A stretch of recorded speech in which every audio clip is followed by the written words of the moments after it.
We are continuing to follow up on the mass shootings that claimed the lives of 31 innocent people in just 15 hours over the weekend in El Paso and Dayton. The unimaginable loss has thousands across the country calling on politicians to do something to try and stop this from happening again. So what's already been done in our area? New at 6 tonight, our Taylor Graham takes a look at the gun laws already on the books in Washington and Idaho. Taylor. Well, police say the guns and high-capacity magazines used in these horrific attacks were bought legally. Turns out only 9 states have restrictions on those magazines. Washington and Idaho are not on that list. I want to just find my mom.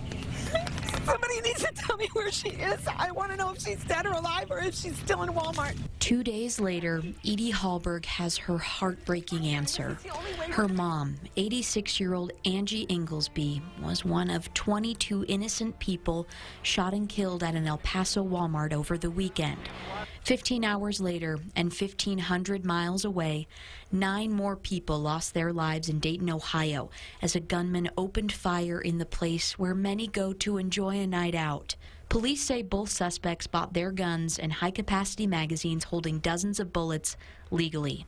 And even if they weren't in Texas or Ohio, instead in Washington or Idaho, it likely would have been the same story. Neither state has restrictions on high-capacity magazines. Over in Idaho, there haven't been any calls for restrictions on those magazines or semi-automatic rifles. The latest piece of firearm legislation there has made it legal for an 18-year-old to carry a concealed handgun inside city limits without a permit or training. In Washington, voters approved Initiative 1639, which has since become law. It's raised the legal age to buy a semi-automatic rifle from 18 to 21 and calls for enhanced background checks and training to buy one. Bills aimed at restricting the sale and possession of both automatic and semi-automatic weapons and magazines holding over 10 rounds, like the one used in the Dayton shooting, failed this legislative session in Washington, and it may be months before another bill is introduced again. Now, for context, every year the Giffords Law Center to Prevent Gun Violence grades each state on their gun laws. Last year, Washington was given a B+, and Idaho was given an F.